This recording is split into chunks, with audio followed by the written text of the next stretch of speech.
Hello, everybody. Welcome to the Rotoworld Football Show. It is Tuesday, January 28th, 2025. We are 12 days away from Super Bowl licks, popularly known as Super Bowl 59. We're going to have so much game talk between now and then. But for now, it is the coaching carousel dominating the news cycle, taking the day. The Raiders now have the oldest head coach in NFL history. We won't spoil the reveal of who it is. Let's see. It's Peter C. No, wait, that's too obvious. It's Pete Carroll. That's a clue.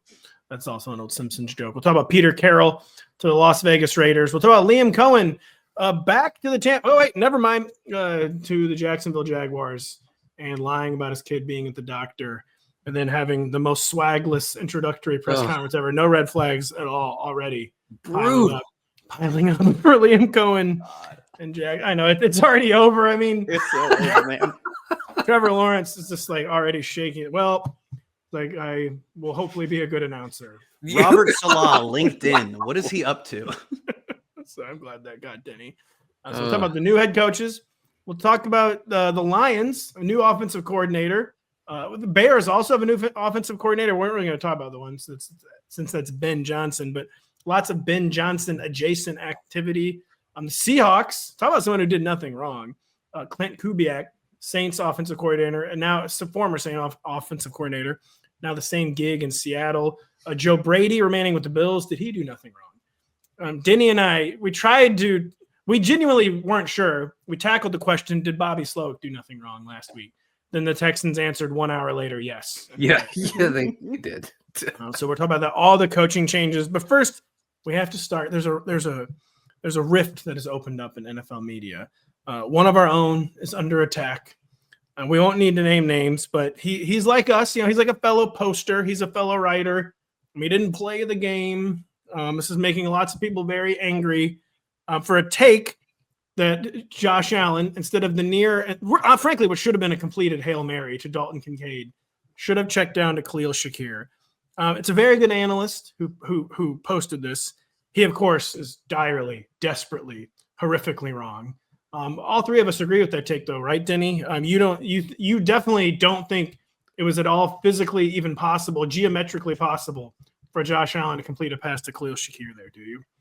I think if he wanted to take the simple dump off that would get the first down on fourth down, I think that, yeah, that was the play. It's a beautiful play design. That's the play, though, there, too. First, if you can invent Matrix bullet time and bring it to real life. I know the exotic blitz and everything. Josh Allen's never seen a blitz off the corner. I get all that, okay?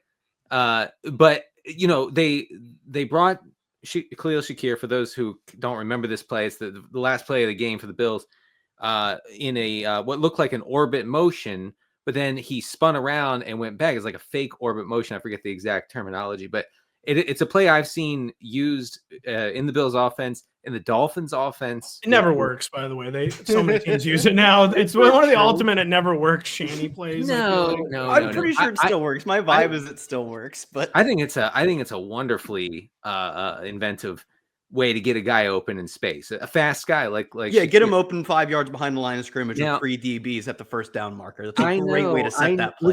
Let him finish. The blitz.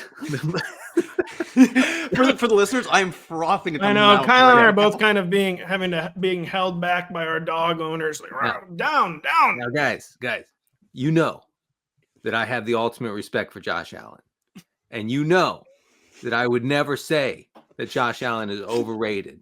Oh dear. Or that he had a bad season. I would never. This is the Josh Allen, I believe, that led the NFL in EPA per play, led the NFL in rush EPA, led the NFL in pass EPA. That Josh Allen.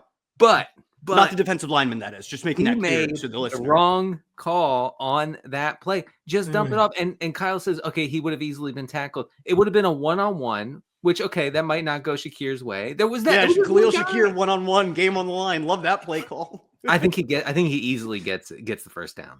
I genuinely think this is why I texted you about 3 separate times, that unless he could unhinge his own hip, there's no way he could have even turned to make that. He would have had, I feel like, to defy the laws of geometry to even make. I think it was over. I think Ryan Fitzpatrick made the correct point that as soon as he went to his right to buy time, which was like purely instinctual. Like the three guys were in his face. The throw to the left was just not there. Okay. Here's a question. In the way that an owl is able to move their head 360, move both directions, like 180 each side to a complete 360. That's how his hips would have needed to have moved. And he's a flexible dude. Like he's a good athlete, but like it would have to be unhinged, like a snake's I do think it would have to unhinge. But Denny, what's your response to that? All right, so you say, okay, he went to the right, so he had no chance to throw it back left to Shakir, and that makes sense. I think my issue is, why did he immediately and for no reason roll right into the blitz? It was instinctual. It really was instinctual. There was three dudes there. It was just like three like mafia guys there. Like, oh, they're gonna kill me. I have no time to think what to do. I'm just gonna try to run through the alley. And he did, like, saw the first lane he could find and just went there. And then the guy should have caught the ball. I mean, that's the biggest thing that bothers me about it is the moment fractions of a second, 0.02 seconds before the ball hit the ground, we're saying this is one of the better plays of his entire season. It's true because people wouldn't even have said it was a fluke, Kyle. People would have said, "Oh man, playmakers make plays." No, that was a garbage play. Like Kyle, I love Kyle's retort to this. Like, oh yeah, I love how all the best quarterbacks just keep making these fluky Hail Marys, and none of the bad quarterbacks ever do. Josh Allen didn't even know Kincaid was there. He just threw it up. Crazy. It's crazy that Aaron Rodgers, four-time MVP. Do I have that right? Four? Yeah, at least four. I believe four-time MVP. Nine. One of the most physically gifted quarterbacks of the past 15 to 20 years, especially with his ability to move with his legs, has the best second, third, fourth, and fifth best Hail Marys you've ever seen. Two of them came in the same freaking game against the Cardinals. They lost that game.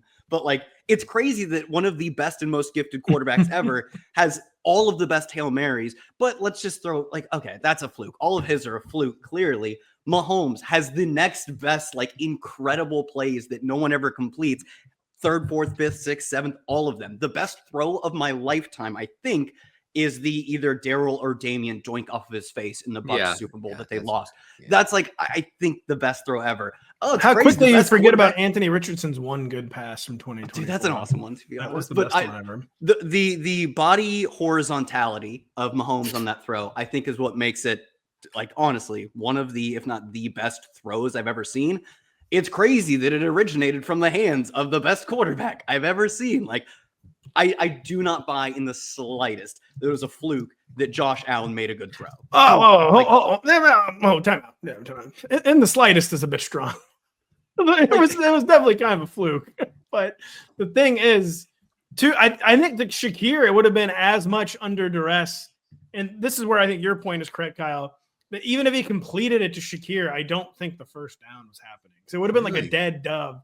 It would have been the kind of ball the defense could easily track. I would credit Josh Allen with being one of the few guys who could turn quickly and just lob it up. No, that would be a fluke. I would call that a fluke is what I would do in this rhetorical. Denny, I think he was one of the few guys who could do even what he did do. I think most guys just get annihilated. I agree. There. I totally agree.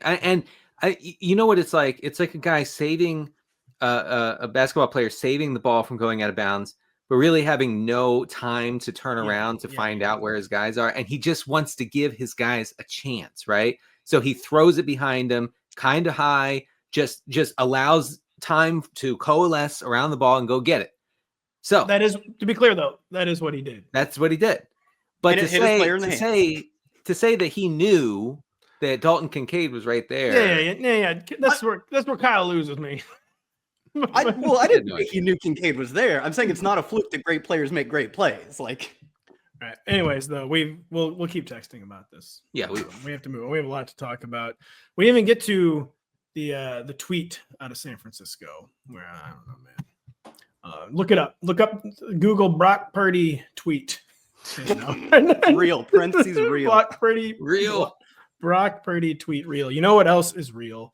Is the Las Vegas Raiders admitting that Pete Carroll did nothing wrong, bringing him in to replace Antonio Pierce, the latest big bet, big gambit from an organization that I really do think has its heart in the right place with its head coaching hires, has typically had good processes that just have gone so horrifically awry. The Gruden process was only okay.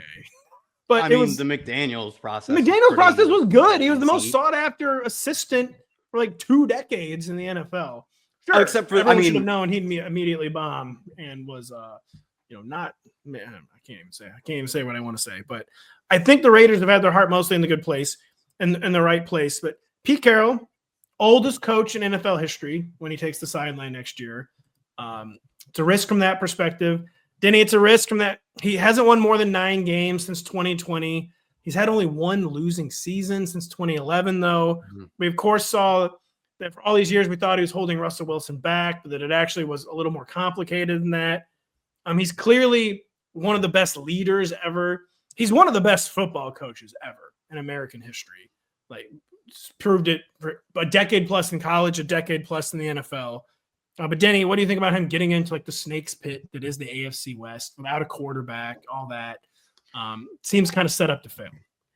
I mean, I if he has great coordinators and they have a good draft, and it's over. He doesn't hire good coordinators. No, he doesn't. He doesn't. And the Raiders never draft good. Literally, except for Dan Quinn. He did hire Dan Quinn. That's the thing, though. I don't really trust that he can put himself in a good spot here. I mean, just like his gumption will probably be good for, a better win-loss record than 7 or 8 wins at the bare minimum. The problem is the maximum's probably. I was surprised. Sorry if you hear my dog. He waits until I start talking to bark. I was surprised. You think back to the Pete Carroll Seahawks defense as like, a very like intimidating crew. And I was looking at the stats, and they from 2017 to 2023 had the 4th highest EPA per play against them. So I was going to say, well, he brings a defensive pedigree, but he really doesn't.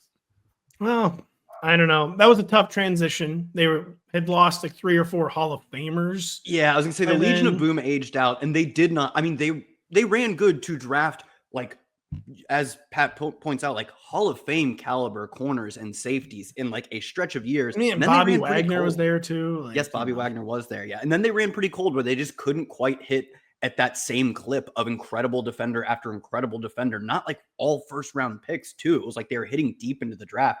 That's when they were drafting every rangy safety and cornerback who just had like long arms and was fast. And that was probably an inefficiency to take these like strong athletes who can hang with number 1 receivers at the time. And that kind of got ironed out of the system, and the defense fell off drastically. But at their peak, I think they were truly a game-changing defense. I mean, I'll say for sure. To this too, the defense got bad for the most part, but they just became a different team where this was the era where they kind of cut Russ loose. And even with the bad defense, beginning in 2017, they went 9-7, 10-6, 11-5, 12-4. They only won 1 playoff game then. He can coach football. Like, he's one of the ultimate CEO head coaches. He's one of the ultimate leadership coaches. I always thought he was very, very similar to Jim Harbaugh. Different kind of personalities, but very similar to Jim Harbaugh in that always fundamentally sound, always good leadership. He's a coach who's not a coordinator, but he sets the tone on both sides of the ball. That's one thing about Jim Harbaugh that I think always gets kind of lost. He was an offensive guy, but like Jim Harbaugh is the tone setter for the entire team, which is kind of rare these days. The head coach is all about, you're either offensive minded or you're defensive minded. And of course, Pete Carroll and Jim Harbaugh both have sides of the ball they're more native to, but like they set every tone for the team. It's not like a situation where Brian Flores, you go on the defense. I don't care about that. Who cares about that? All I care about is making Sam Darnold scam everyone for 17 games. And then when it actually matters, everything will fall apart. No offense to Kevin O'Connell. But I just don't like what I mean, let's be real. What are they supposed to do? Yeah, there's not a lot to say. Mark Davis, the owner of the Raiders, had a kind of a weird interview. Imagine that. Where tell me more. Where he said he referenced Ben Johnson and didn't say his name, referenced Ben Johnson and said, hey, like we had to do something after Ben Johnson didn't come to us. And so, Pete Carroll is kind of a last resort, probably he was the second resort at least. And I don't, this is probably not a long-term arrangement. It's probably a 3-year arrangement. Yeah. And it's something to, I guess, bring some respectability back to a franchise that really has very little of it right now. That, it could be worse, I guess. I will say too, I kind of agree with the characterization that's probably a bit of a last resort, a bit of a Hail Mary. But if you're going to do that, do it with someone like Pete Carroll. Yeah, right. Or do it someone even like Bill Belichick. Like take someone where you at least know there's upside. Right. Maybe that it's all downside at this point for various reasons. Pete has a similar problem to Bill Belichick where like Pete's coaching is never in question. But it's kind of like maybe too attached to his guys.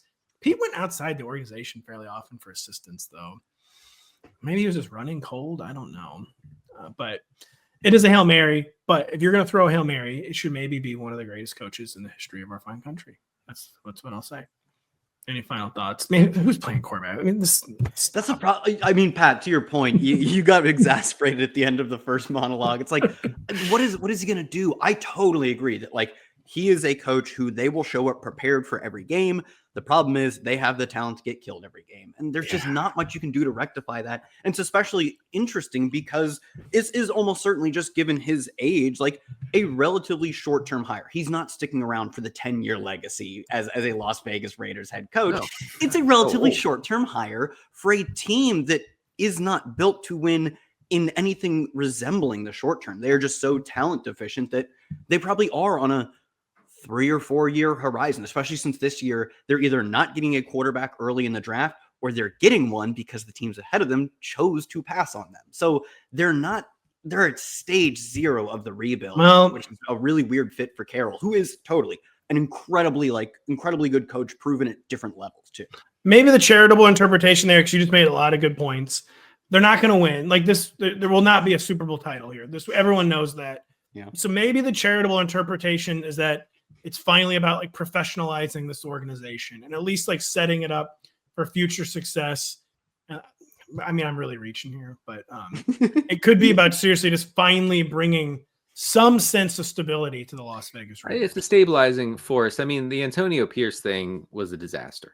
You know, let's just be honest about that. Like another one where their heart was in the right place, but it's just like, you know, your heart can only carry you so far. The team was like going to revolt if he didn't get the job. I think Max Crosby like was leaking or had publicly said that he would not be playing. And then Max put his heart and soul into the 20. Bro, you know, you can't have Max Crosby making your head coaching decisions. You know, like, come on, who is he? Like, stop with that. What was your final thought, Denny? We interrupted. Yeah, it's a stabilizing force. You know, Pete Carroll is. I am looking forward to Russell Wilson starting week 1 for the Raiders. No way.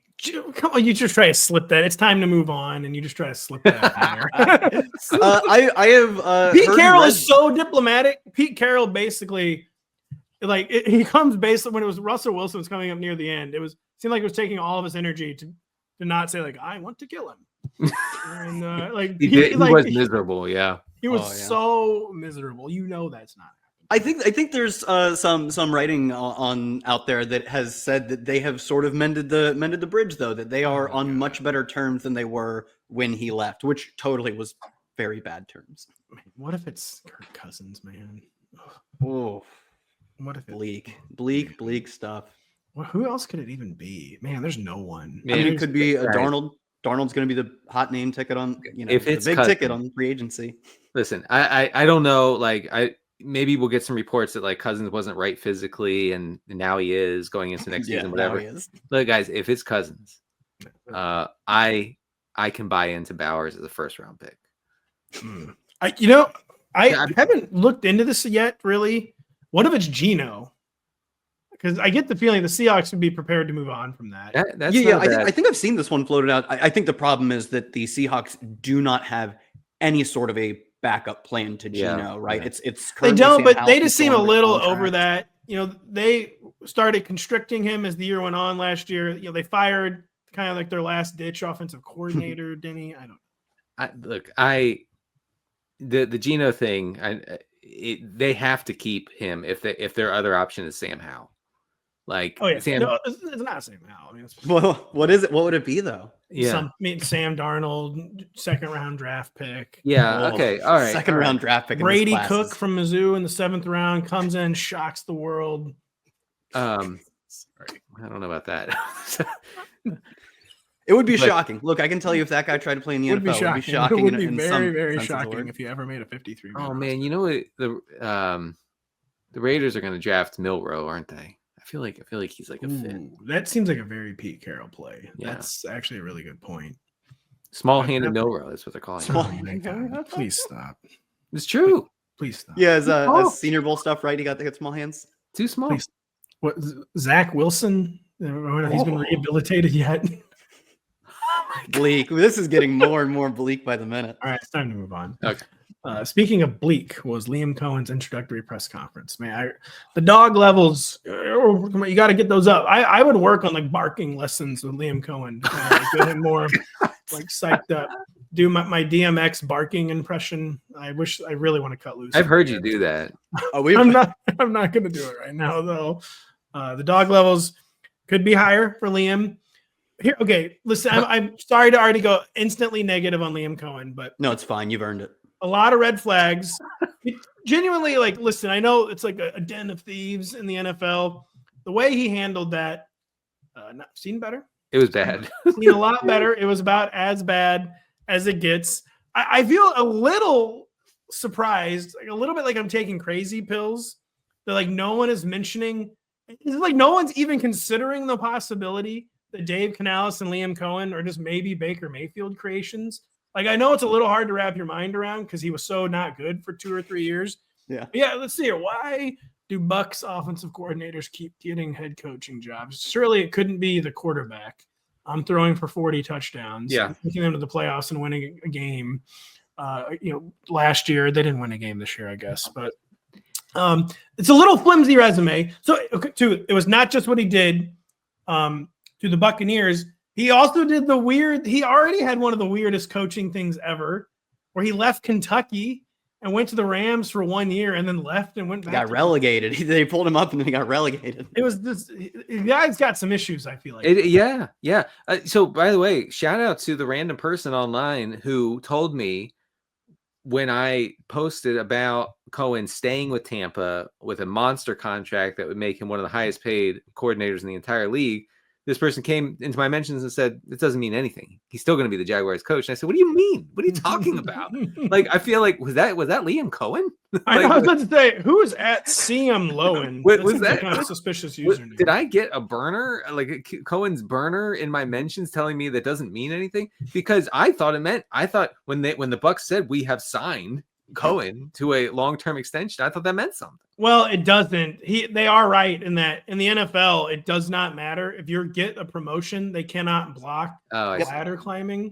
Mm-hmm. So they cannot block a position coach to play calling. They can block it if it's to offensive coordinator and they can determine you're not going to be the play caller. But you can't block a position coach from accepting a coordinating job, and you cannot block a coordinator accepting a head coaching job.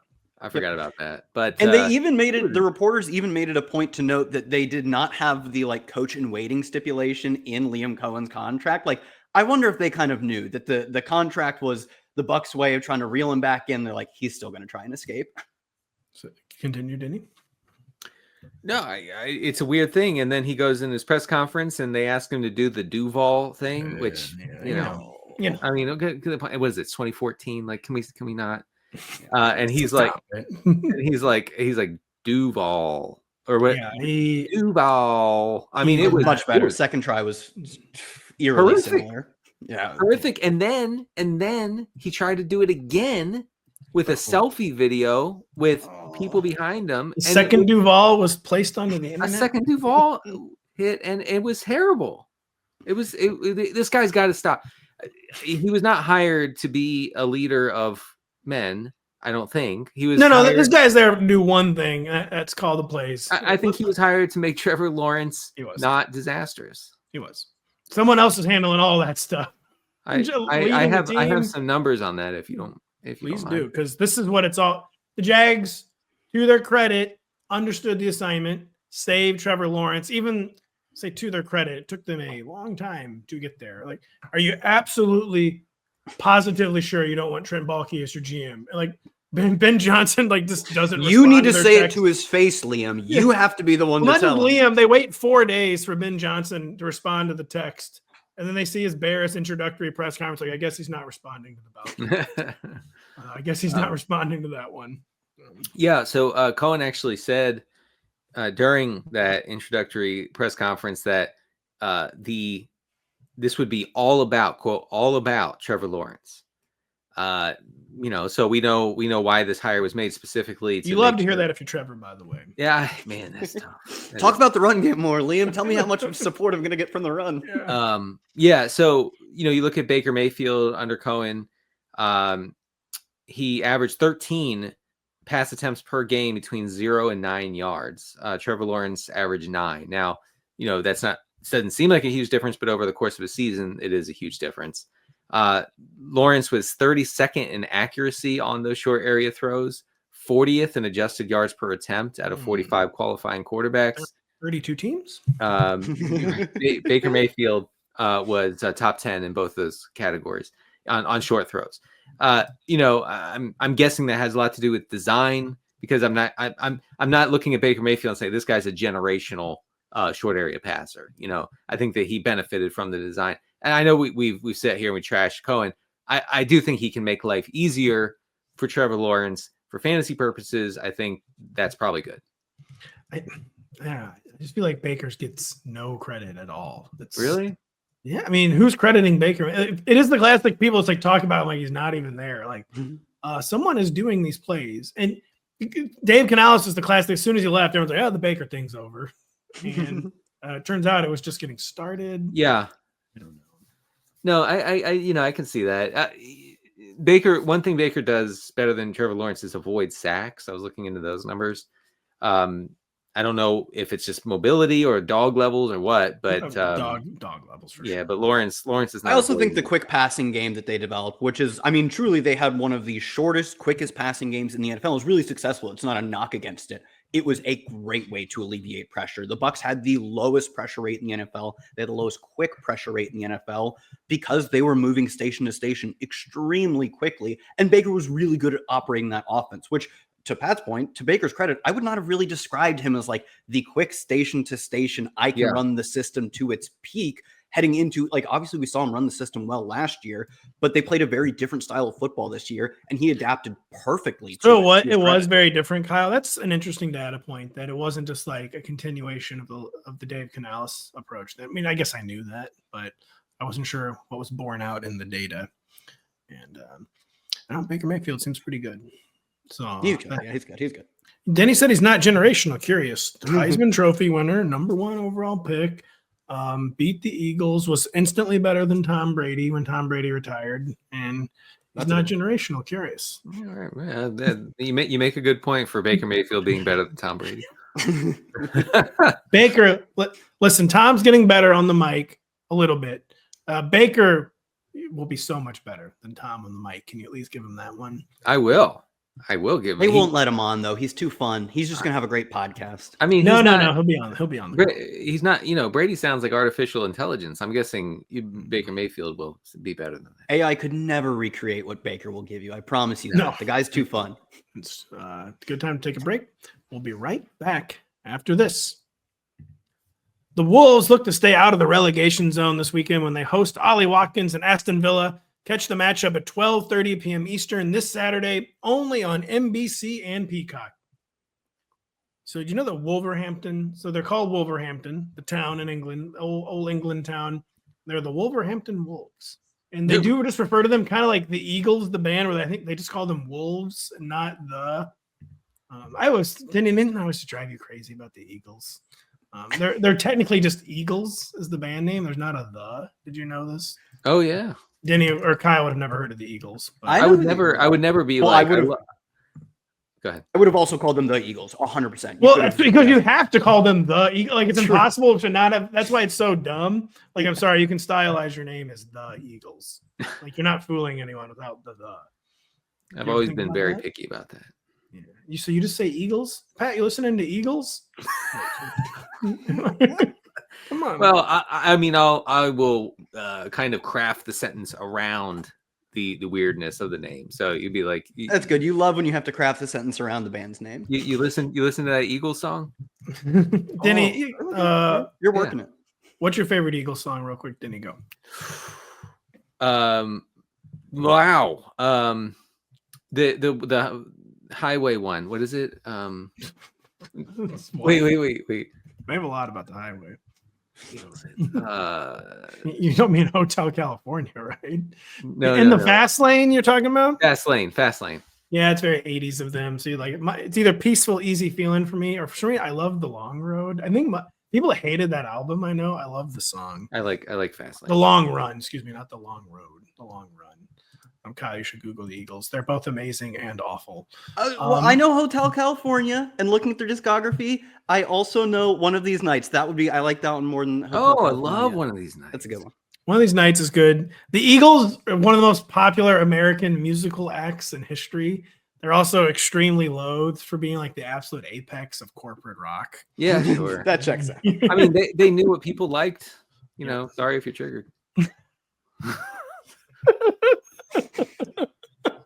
So I am very much triggered, Denny. The Detroit Lions, they have found their next Ben Johnson. It's from the Sean Payton coaching tree. Kind of interesting.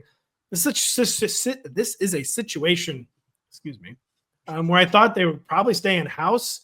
They did not. John Morton, who has been around a long time, I kind of forget his exact history, but he's been a Peyton around. disciple. He got his league. He got to start in the league with the Raiders, but after a few years, transitioned to Sean Payton. Spent a lot of time with him there. I think he has 1 year under his belt in Detroit in the first Lions Dan Campbell year. Then goes back to Peyton again. So not entirely, but most of his NFL career is tangled up with Peyton / now a Peyton disciple again. Yeah, Kyle hit the nail on the head. He also had some time under Pete Carroll at USC, like 4 years. Oh, that's kind of interesting. And also Jim Harbaugh. Then 4 years, all 4 years with Harbaugh in San Francisco. Then Sean Payton. Yeah, then the 1 year stay over in Detroit in 2022. And then Sean Payton. I mean, what do we think of this? I thought this was like a classic, like, let's promote from within. We've got a good thing going. It's a bit surprising to me they have not promoted from within. Denny, what do you think of John Morton? Being the next guy is like, all right, all you, man, we know Jared can't do it. So tell him what to do. Well, his job will be, to keep Jared Goff's life as easy as possible. Last year, Jared Goff had a 71% expected completion rate. That was second only to Tua, which won't surprise you at all. And he was pressured on one of the lowest rates in the league. So, make things easy, and this offense can click because it has that sort of talent. Really with the Ben carrying over from Ben Johnson, you really don't want to get too far away from what Ben Johnson was doing. Besides the flea flickers, besides the weird plays, I don't think those sort of things will be a mainstay. But you said, Pat, and I think that there's some validity to this. This offense is a Dan Campbell creation as much as it was a Ben Johnson creation in its aggressiveness, right? In the way it operates, in the way it doesn't turtle in crucial situations. It doesn't try not to lose, right? So that mindset will stay, obviously, because Campbell's still there. So I think if they can just kind of keep going how they're going, it should be okay. And there should be continuity for Goff in this offense. So yeah, that was my Ben Johnson cope. One plank of it is that, listen, Ben Johnson's clearly good, but I think a lot of this is Dan Campbell. A second plank of cope, if one is not good enough for you, as I just said, very curious that Baker Mayfield's offensive coordinators keep getting head coaching jobs. And it's very curious that Jared Goff made the Super Bowl with the Rams and then turned Ben Johnson into the most sought-after assistant since Josh McDaniels. I'm sure it has absolutely nothing to do with him. And let's be clear, it doesn't. But as a rhetorical trick would have. Yeah. It's hard. It's hard to accept Jared Goff as elite by himself. But yeah. I mean, good God, he makes the EPA machine go burr. Yeah. Especially this year. I mean, he like supernova this year. Yeah. Pat, I will say I am like stunned they didn't stay in-house for this hire. I mean, it felt like a pretty obvious spot where they had like Antoine Randall L had been a pretty quietly bubbling under the surface name. I believe he left for Chicago. They also lost JT Barrett, go Buckeyes, Ohio State alum. They ended up promoting their offensive line coach to offensive line coach and run game coordinator. But like to go entirely out of the coaching tree wouldn't have been so successful. And I think they have good names in there. They had them and then they left. is like, it feels like it turns up the risk just a little bit, because it wasn't just Ben Johnson they lost. It was some of the other names who would probably learn from Ben Johnson, hopefully. Not to say it was a bad hire by any means, but it does really surprise me the direction they took. It really didn't. Who was the guy? I genuinely don't know his name or his position. They keep showing some Lions assistant. It looks like he's like 28. That was like getting talked about for like some assistant jobs. Anybody else hear about that? I mean, JT Barrett's probably pretty young. It was not JT Barrett. It was not JT Barrett. It was not JT Barrett. Oh, now I don't know who it is. It was some guy. It looked like he was like 28. This is really Kyle, was that not the guy you were talking about earlier? No. The guy I'm talking about is the Bears hiring Broncos like quarterbacks coach or something. He's got the most English midfielder name ever. Declan Doyle, I think his name is. Oh, he's yeah, 20. He's Declan literally Doyle. 28 years old. He's my age. I just Googled young Lions assistant. Yeah, nothing's coming up here. This ain't working. Google AI failed again. Yeah. Someone tell me who I'm thinking about after the show is over. Guys, Denny, I do have something to report. I just came across the timeline. Russell Wilson has been named to the Pro Bowl. Oh my God. I'm sorry to report. Just end the game. Please just end the game. Russell Wilson. Enough. Hey, look, to the NFL's credit, this is not as embarrassing as the dunk contest participants. Okay, none of whom I've heard of. Come on. I was thinking about Tanner Ingstrand, by the way. He doesn't look nearly as young as I thought, though. You've made this up. No, I did not. It's Tanner Ingstrand. He was the passing game coordinator. I thought he was the passing game coordinator. I was like, this guy doesn't look quite as young as I thought. But this guy was rumored. Getting with it, though. He was rumored to be the next OC, but now he's not.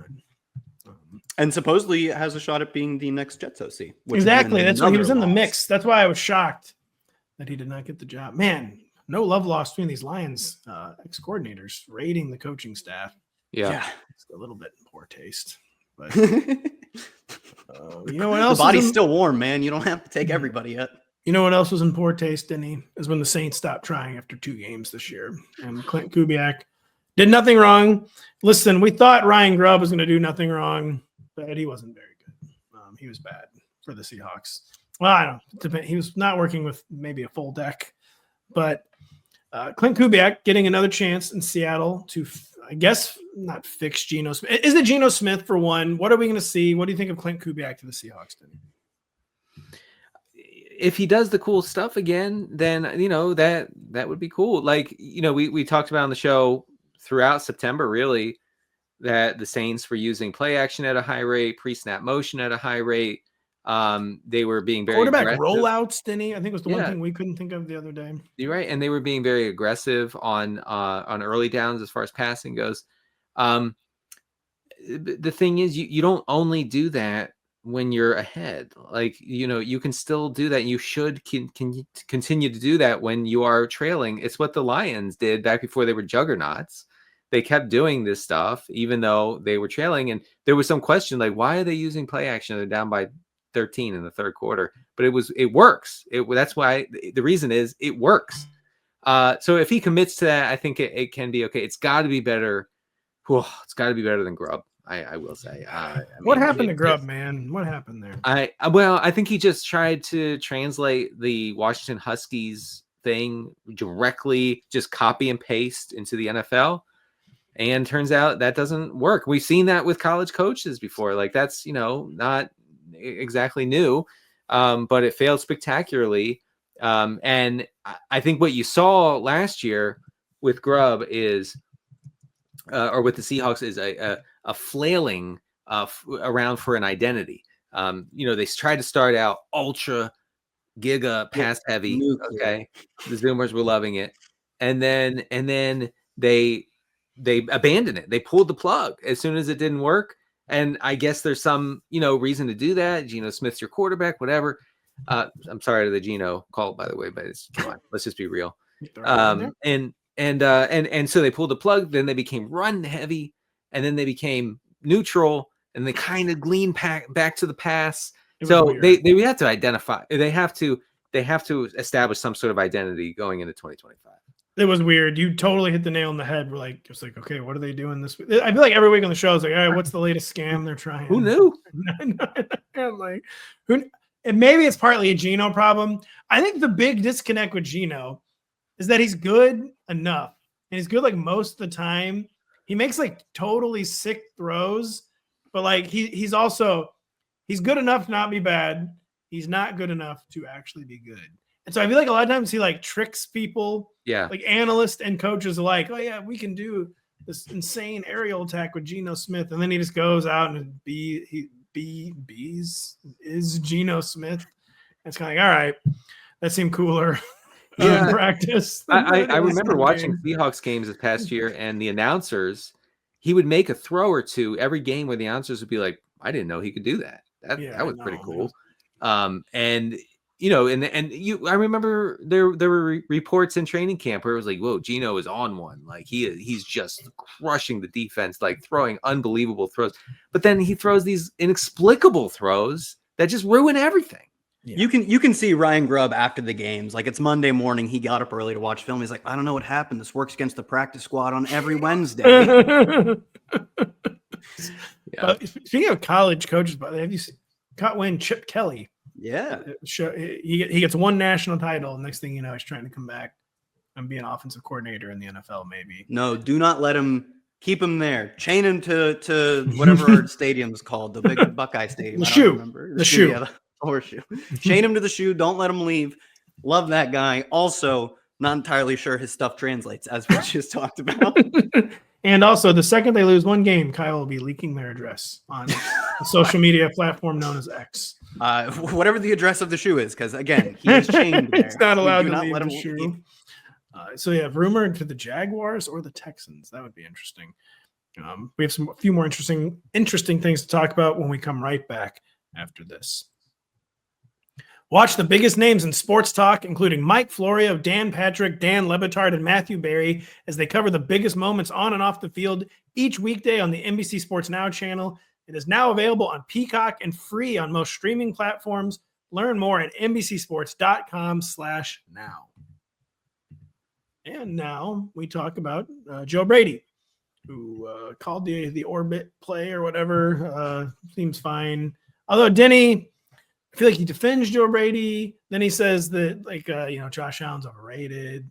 That the Bills are boring now. Denny, what do you think of Joe Brady remaining as the Bills offensive coordinator? They're going to just continue to be Chiefs light, with some more rushing juice for their quarterback. There's really no like analytical holes you can poke in this Buffalo offense. Trust me, I tried. Josh Allen makes up for a lot of sins, a lot of deficiencies that this team has, and so they can keep being the second or third best team in the AFC, and never win a Super Bowl. It's fine. The thing is, they're like easily the best team in the AFC until the AFC Championship game, until they face playoff Mahomes.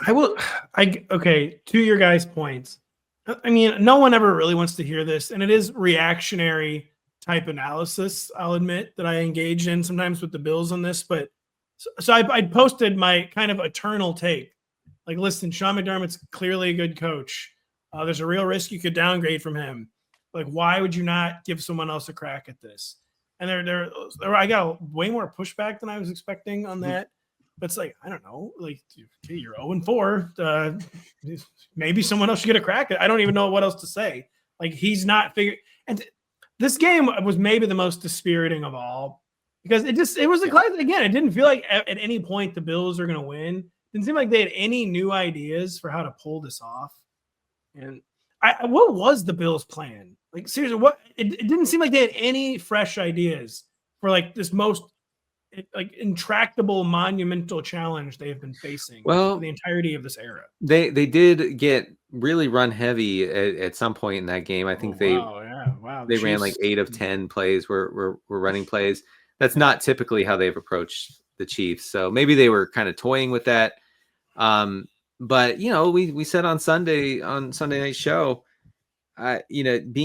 trying to replicate the Chiefs like blow for blow is probably, I just don't think that that's the way to go.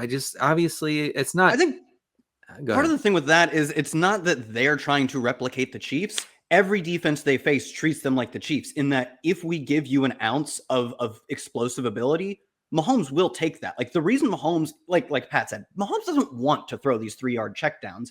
The teams that he's facing are giving him no ability to throw deep. And he's like, okay, I'll just riddle you with 5-yard plays. You will never stop it.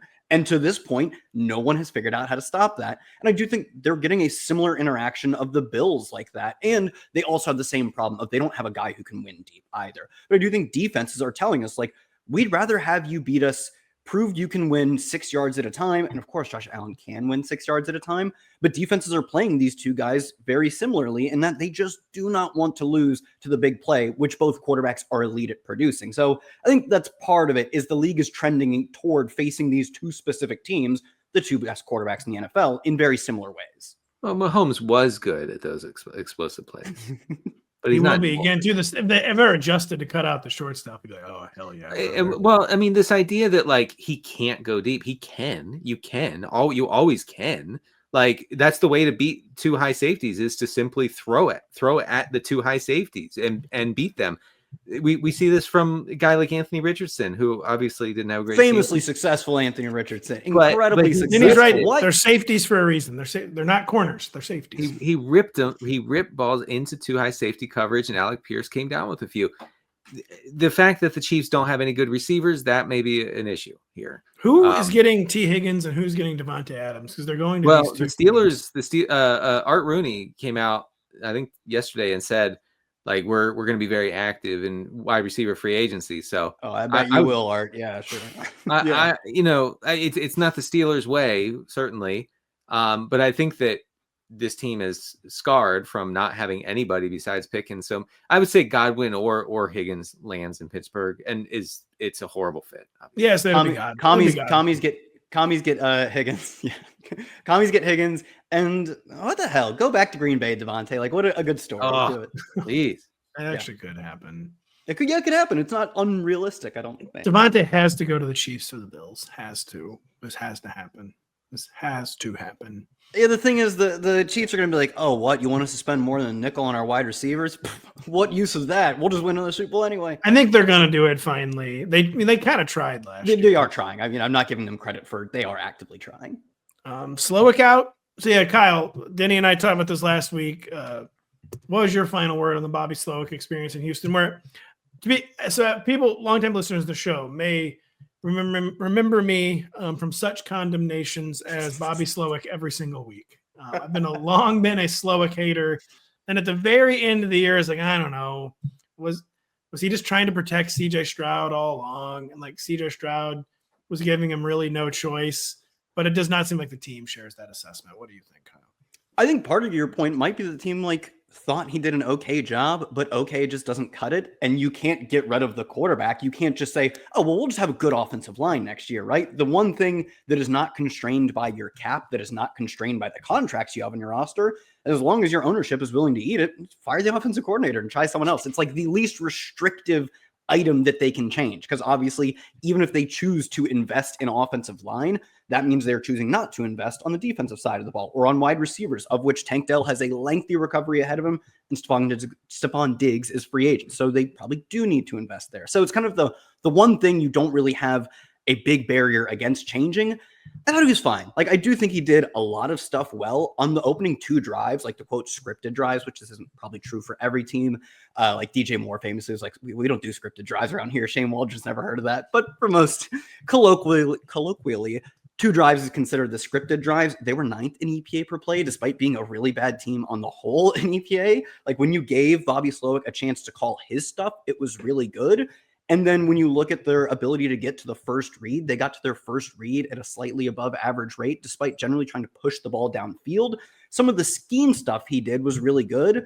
He did not seem to have a really good answer for the fact that they were getting a lot of pressure on CJ Stroud, and it was really quick pressure. They had the second highest rate of unblocked pressures. That is just bad coaching, man. And like, Stroud is bad under pressure. He was bad in his final year at college under pressure. He was bad under pressure last year. He was bad under pressure this year. You know that. We knew this all along. That was the reason Bryce went ahead of him, as a lot of people cited, is that Bryce actually really did well under pressure. It wasn't a fatal flaw, but a pretty big flaw. And this was a flaw dating back to college that Stroud had, and they gave up the most unblocked untouched pressures. Outright, they gave up the most. They gave up the second highest rate of unblocked pressures this year. So his scheme, when he got to call it up in a very manicured way, seemed to be really good. He did not really seem to have any ability to help his quarterback on the fly, which I think that's probably true of a lot of offensive coordinators, is when they get to call what they want. We talked about this with Klint Kubiak. Like, when he got to call what he wanted, that was gas. That was very nice. I love those first 2 games. And the moment he got punched in the mouth, he had no counter punch. And I think that's kind of endemic across the league. I don't think a ton of teams have good counter punches right now. And honestly, the ones that do, it looks ugly as hell. It looks like Tua throwing the fastest time to throw we've seen in the past 20 years. And you just complain about his job anyways. I mean, Denny, any new thoughts on the Slowik experience? No, I mean, Kyle's right in that, Stroud not being able to succeed under pressure was something we knew about him coming into the NFL. Is something that was glaringly awful for the Texans offense last year. And so he's a guy, I guess he's one of these quarterbacks where you really do need like elite protection in order to get the most out of him. I will say the Stefon Diggs thing didn't make much sense to me, to invest that sort of capital into, an older receiver, to use more 3 receiver sets. After the previous year, they didn't really use many 3 receiver sets and were more, heavy as far as formations go. Stroud seemed to had succeeded in that in 2023 and was still good in heavy formations this year, but they didn't use them when Diggs was healthy. So the whole thing felt like shoehorning, both Stroud into a system where he's not comfortable and Diggs into a system where he wasn't needed, wasn't necessary. Another weird thing is we talked about it as they went on through the season, they did get more pass heavy. Their pass rate over expected to end of the year as positive. Weirdly, a lot of that came from plays with 2 or 1 yards to go to gain the first.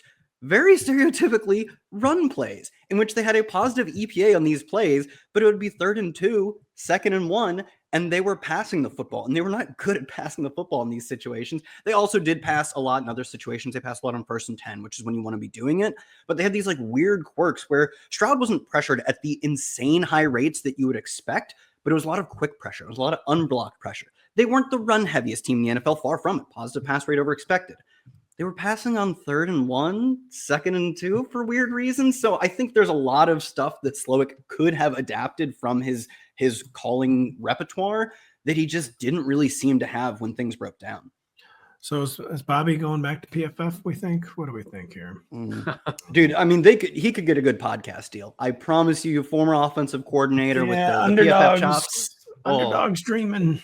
Oh, man, they are dreaming to get him. That's our guy Josh Norris on the phone right now trying to seal the deal with Bobby. Give me Bobby. Bobby, I hear you being treated very unfairly. Oh, no, come on. Should we talk about Kellen Moore, or should we just wait till this actually happens?